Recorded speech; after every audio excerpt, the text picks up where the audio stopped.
Sabrina, your host for the Powerful and Passionate Healthcare Professionals podcast. Today we have another exciting speaker joining us. That is Dr. Steve Anderson. He is the author of DentalEase, sharing solutions for making the process one will like to take and enjoy when they start to create a dental practice. At the same time, when you have a practice, how do you scale your practice from a long term? And he's truly solved the pain point that every clinician experiencing as they look into starting their own practice. And as we make the progress, Steve has helped over 1,000 dentists create the stress-free and profitable dental practices through their dreams and the company. Denco, there we go. You're back. Awesome. As we process through some of the struggles that every clinician have been experiencing as you're building a dental practice. So DentalEase is a result of Steve's 30 years of intense effort and experience, showing dentists how to create that dental office they always dreamed about owning. And I can't wait for him to share with the rest of you guys who might and might not even be in dental, but still creating a practice. There's so many principles that we have to consider as you're going beyond just a practitioner, beyond just seeing patients. And there's so many more hats that you have to wear. So thanks, Steve, for joining us. Oh, thank you so much for having me, Sabrina. I would love to hear some of your journey on why picking dental and why transitioning into teaching people to open up their practices instead of staying just simply build your own flourish practice. Basically, it started, my journey was a pain point. My pain point was I was tired of being everything to everyone. And I was driving to work one day and I'm saying, who needs help? Who have I worked with? What kind of field needs the most help? And dentists came first to mind. And because of that, before I got to work, I came up with Denco Dental Construction. And Denco stands for dental construction. It's simple. And, and then from there, I thought, okay, so what, now what? If I'm going to do that, what should I do? And what I did is probably the best thing I could have done. I took 8 dentists that were what I called really successful in their business and their practice. And what I did is I took them to lunch and I invested in lunch and got in return so much information, asking questions. So what could I have done better? What should I do now? What do you find as you struggle, and what's important to you, and what really is a dentist? How many hours do they work, and what makes up a dentist? What's important to a dentist, and all those things. And that was kind of the beginning of my journey.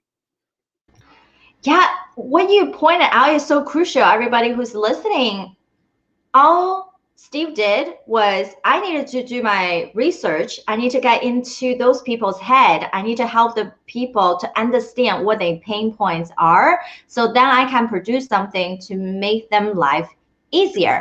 And the most authentic way he did, let's just have lunch. Let's have a food over a meal, right? And we know culture and tradition, food is always something comforting. Let's just meet, right? Instead of traditional networking event, whatnot makes it too formal. You're just having a conversation. That's awesome. Yeah, and it was so powerful to me because they spoke from the heart, and some of the information I didn't want to hear. There are things I could have done up to that point better, but also there were some really great learning points of how the business and how the whole process gets missed. And how many pain points there are. There's not just one, but there's countless pain points, of dentists not knowing what to do next, people going through the process and people not being heard, people not understanding what they're saying, and so they don't ask enough questions. And the list goes on and on and on. When you talk about not being heard, we know by research, number one factor by performance is appreciation. And that means you need to be heard to be seen. And that actually beat out more in your salary, more bonuses, autonomy, or training. Now, I think in medicine, a lot of time we just felt like if I got more training, if I got more certification, if maybe I got a business degree, then I can be very successful. And instead of all these information, if you're not extracting the right thing, it's not going to help us to achieve our goals. Yeah, one of the biggest things that I've found, and probably the most important question I've found as I talk to dentists, as I talk to students, and I advise them and say, understand who you are. It's so amazing. I said, well, that's okay. But I said, really understand who you are, because you're going to make decisions quicker. You're going to be more focused. Everything you're going to do becomes more purposeful. And then once you get in that niche and that passion just drives you. It becomes easy and effortless. And rather than be the big, be open to the wind blowing you side to side and people's ideas and thoughts, going to seminars, and rather than take the whole thing with a fire hose and try to fit it all in and make it all work, instead take those one or two items that really apply to you. And it just helps you focus, and it helps you really drive your purpose and grow. You're so right. What do you focus on? Your success will become flourish.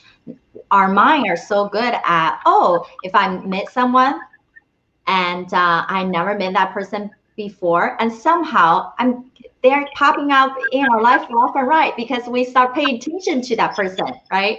And just like even friendship, that people that you haven't talked to for a long time, and somehow you start noticing what they're doing because now you become more aware. So of course our own behavior, our own action is the same way, and therefore we have to be able to focus on what you're saying, be so particular about the conferences, about the information that you want to have, instead of just like drinking from a fire hydrant, because we already drank from fire hydrant when we're in school. We don't need to do that again.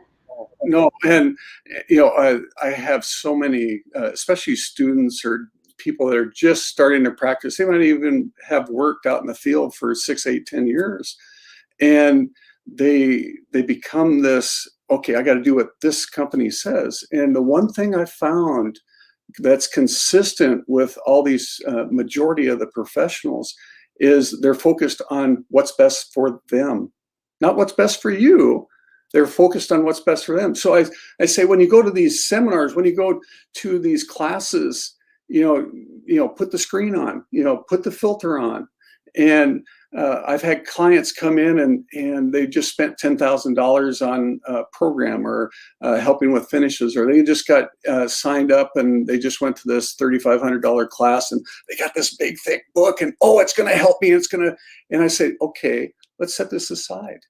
And they say, whoa, wait, you're going to take it away from me? I says, no, we're just going to set it aside, and we're going to ask some questions, ask some questions about, I know what they do and what they promote and what they're about. So I just ask some pointed questions about what their operatory is going to look like, and how they run their practice, and what's going to be important to them, whether they have a consult or not, and go through those things. And then we pull the book back out and their notes and say, okay, you're going to keep about 20% of this. What? They said, yeah, let it go, because this is about you. It's not about them. And that's what this whole thing is about. That's the whole purpose of why I wrote this DentalEase book. It's about helping you step by step make better choices that will help drive you and make things work better for you. Exactly. Every single practice is unique. It is about the individual practice owners, not about what everybody else has a model, right? I think a lot of time we like the easier solution. Therefore, we're just looking for these hacks, these tactics, instead of what will work for you in your practice, the strategy that actually makes sense, that leverage on your skills, that's beyond clinical tasks, right? Beyond clinical work, and something you actually enjoy. So then you can have the momentum and you actually keep going with that instead of feeling like, oh, someone taught me this, now I have to adapt everything. I don't even know how that is gonna fit into my practice, right? It's so reverse thinking. Yeah, and people get so caught up in that, but they're willing to spend thousands and tens of thousands of dollars, and basically they end up with something that's their program. And what's interesting is I've done well over 1,000 design build dental offices. And what's interesting, there's not one that's alike. And people say, well, how's that? Is there any dentist out there that's alike? You know, even Siamese twins are going to be different. They have different wants, different needs, different desires. And that's what it's about and there's this lovely thing, Sabrina, that people don't realize. You touched on it earlier, is when you build the office of your dreams and you're passionate about it, you love going to work, and they did an excellent, awesome job, and you just love going to work. What happens? It drives your practice. It drives your success. The national average is you'd go into a new office that's about you and really has met those needs. The average is a 34% increase for 2 years. What else do you invest in that you get those kind of returns? You know, it blows my mind. Amazing, 32%. Yeah, 34% national average. I've had clients that have been 50, 60%. And you know, and there's some that are in 20%. And why is that? Well, everyone has their own baggage. Everyone has their own restrictions, and some are more open to growth than others, and some have their own little processes that they want to keep that's more about them, and they're more about a slow growth. But the issue is there's huge growth. And why is that? You know, it's about, they love to come to work. The passion of all the people around them that work with them love it too. And they get excited and they jump on the train. And then all of a sudden what happens? Their patients go, whoa. You know, I've had offices that we did a major remodel to, and one, I just got a review back yesterday, and they said, I gave you 6 stars. And I said, and why? He says, I had patients that walked in and looked and turned around and walked out. They thought they were in the wrong office. And we've had doctors that go, I was in this office before, and you're in this new practice, and all of a sudden they're giving them all these referrals. And they go, what changed? He says, you, doctor, you changed from the standpoint of you're always the same person, but now I have pride in you. Now I can refer you because your surroundings match who you are. There's a lot of psychology to what you put yourself in. Exactly. It's about the message. It's about branding. It's how you show up, who you are as an individual person. It makes who you are as a dentist, as a practitioner. But clearly, your personality, the way that you show up is going to be different from the person that's 2 blocks down from you. And if we don't have our unique individuality, we cannot stand out as that expert, because people can just always get a second opinion, go to someone else's clinic, why they will come to you. So of course, we have to make sure that your office, the space, the experience that you're providing for your patients need to be unique and pleasurable and fit into that character of them, and you attract the right people continues coming back to you. So what do you think from, I know you work with both the new grads and the established business. What do you think is one of the most common mistakes for the new grads versus the established clinicians? Most of the new grads they're grabbing all the, you know, the rings. They're trying to figure out what to do. And so they go on and they believe everything they hear. You know, they listen to countless podcasts, and there's excellent ones like yourself that have really solid information. And there's other ones that are tainted or are more skewed towards their Kool-Aid, so to speak. And, you know, and then all of a sudden they have all this information and they end up freezing because they have information overload. And then they don't know what to do. And then they go out and spend $50,000, $60,000 and hire a professional to do and help them through this process because they don't know what to do. And that's probably the single biggest. And then not having the right professionals, and that goes hand in hand with what we just talked about is as they go in, they start, they'll do one or two things. Either they do the blind trust, and we've all experienced that where, I've had some very painful experiences, one of which put me in bankruptcy because I blind trusted my office manager quite a few years back. And I made that big mistake. And that's why I share that so freely, is that's what this book is about, is just trying to help people make better choices so you're not blindly trusting someone. And it gives you some insights on questions to ask of whether it's your accountant or whether it's your architect, contractor, equipment person, and so on. But asking those questions, are they listening to you? Or are they listening and looking at your wallet? What's their best interest in? And so how many of us had those conversations and you poured your heart out to someone and the first question out of their mouth has nothing to do with what you just talked about? And exactly. Don't you think sometimes that we get into the spiral of, when you even said it the first time, well, information overload, because I don't know what to do. I'm just grabbing onto that little piece of things I thought I understood, and I just ran with it, right? And because when you're at that capacity, you don't even know what to ask. So having your book, having you as a mentor to tell them, these are the things that maybe you never thought about, but it should be some basic criteria. Now you can build and to realize who truly can help you versus the other people just have an idea that they want you to buy into. Yeah, and that's also why I wrote the book, is from the standpoint of I can't do them all. I don't want to do them all because I want some balance of life. And so in the process, I wanted to help dentists just make better choices and make them more effortless and help them streamline. And as well as I do, is every area is different. Every area of the country is different.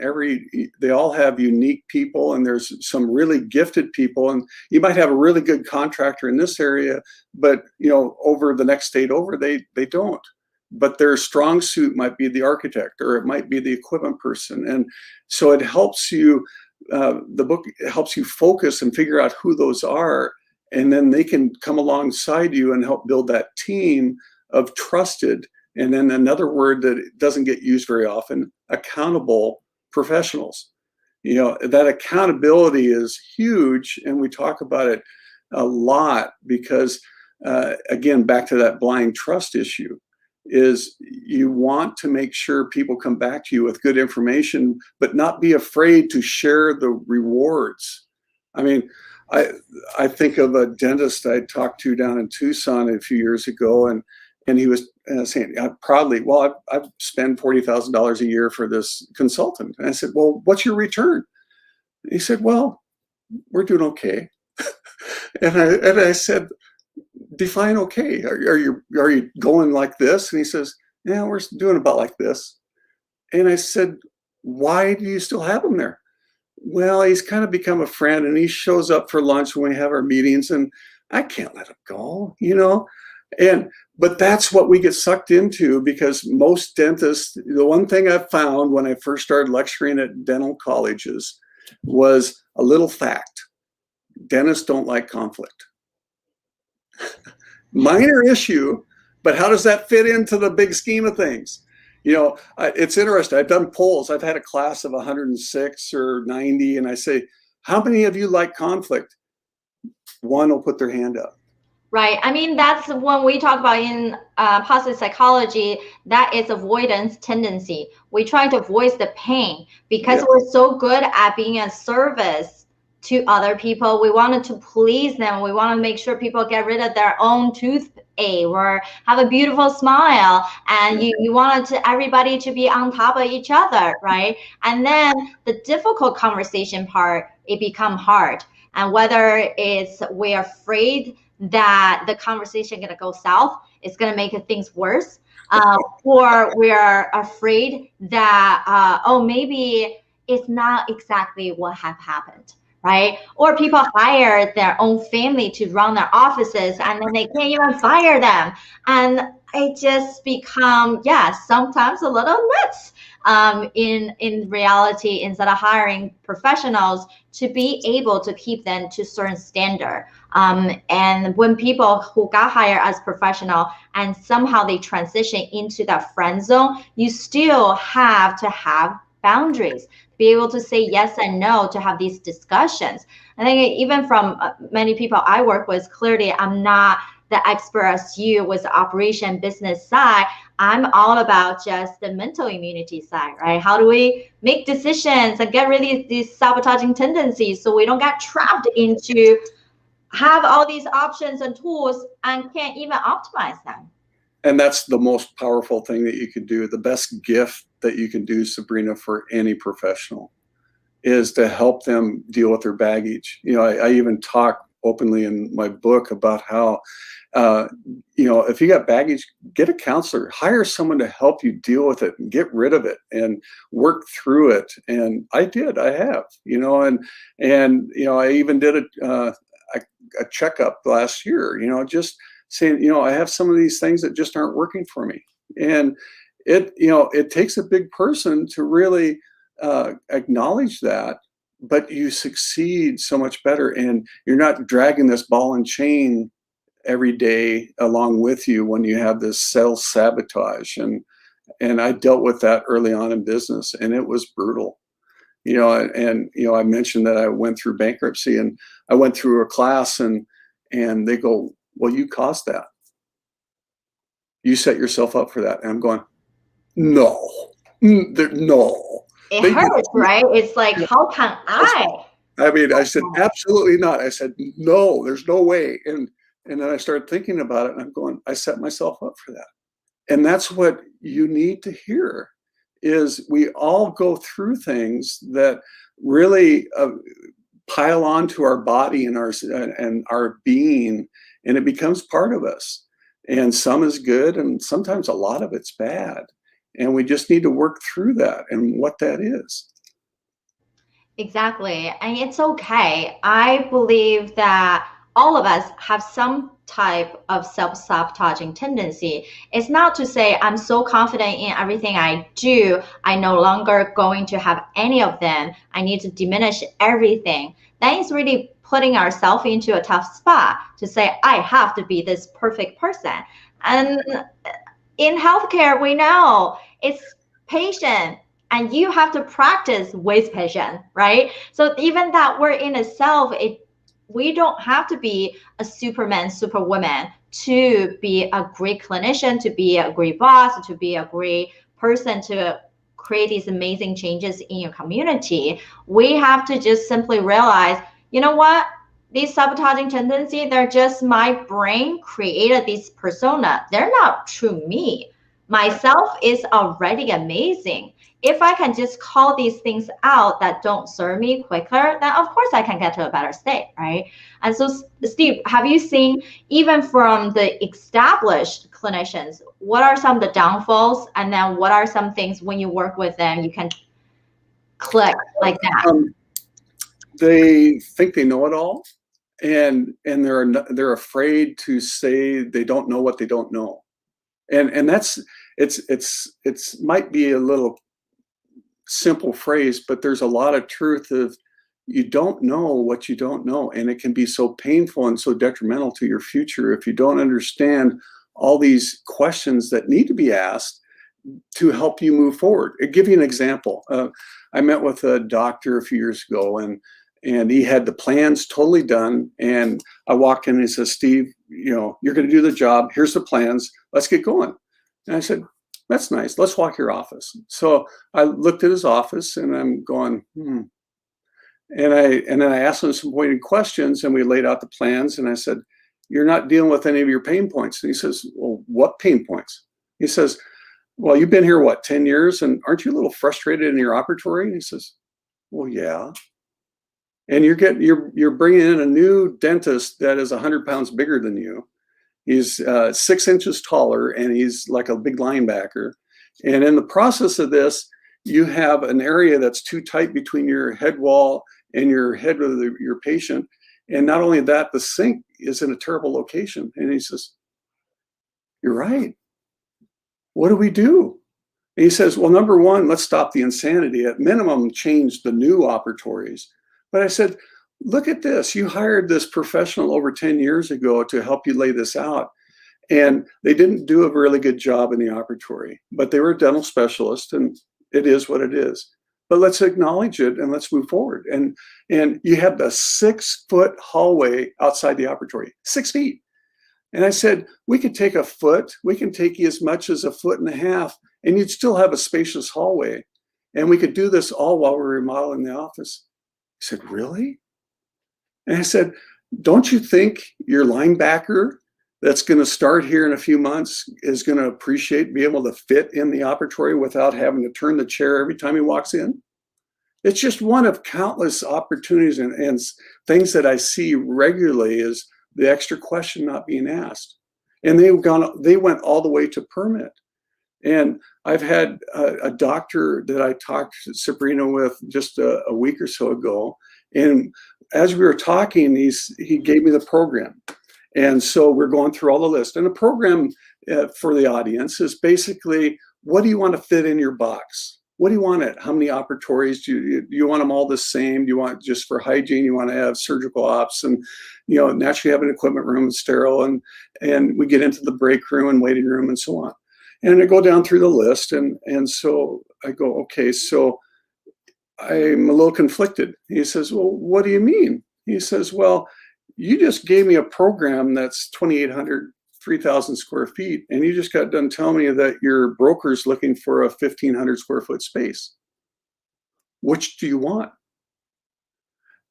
He's going, well, no one ever told me that.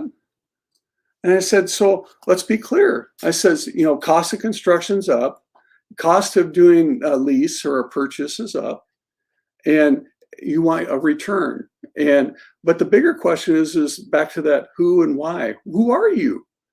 Are you you see yourself growing in the future?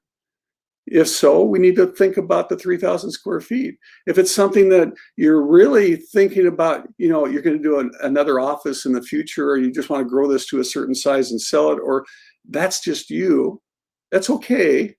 Because there's a lot of dentists that just have one practice and they're 4 or 5 ops, and they have this little thing like, I don't want to tell anyone because I'm not going to grow and I'm not going to get bigger. But they can have a very successful practice and do everything they want in that, but they have to be okay with who they are. Back to that thing, Sabrina. Right. And it's all about, we got into a space, right? We start getting comfortable, and then we just accept it is what it is. Instead of thinking, how do we optimize? We just simply allow our mind to say, oh, it's too much to even think about what could be better, because it's going to use a lot of my brain power that I didn't even have or thought about until someone like you, Steve, come in to point it out ergonomically. Do you think it's really feasible? And for someone else to come into your space to be able to function instead of having all these roadblocks that your office created. It's not even like you intended to be that way. But I think a lot of time is that, well, I bought this place. It was designed this way. I didn't even thought about how can I make my life easier so I can make my patients' outcome better. If we don't ask this question, it would never gonna be there. And of course, we can be very good experts in many areas, especially professionally. But it's hard for us to be experts in all areas of our life. And that's why I ask our speakers and all my clients to take a self-assessment, right? When you look at your whole life, what does it even look like to you? How are you doing, right? And we know by psychology, self-determination theory tells us the more we reflect, the more we know that we are able to have higher performance and resilience as we keep going forward. So Steve, when you saw the life will, anything popping into your head? The first thing when I took it, I said, oh, I don't know if I want to do this. But as I did it, it did 2 things for me. One is it reaffirmed that I'm on the right path. Number two is it helped me understand I still have a few areas that I need to improve on, but I already knew what those were, and I am working on them. But it was really powerful for the reassessment, because I hadn't stopped to think about it. I hate to admit it, but I get busy. I have life. I have a family. I have grandkids. I have business. I do podcasts. I lecture at the colleges. There are lots of different things that we do, and the thing is helping me stay more focused on what my priorities are. And that was just a good flashlight, just to kind of, hey, how you doing?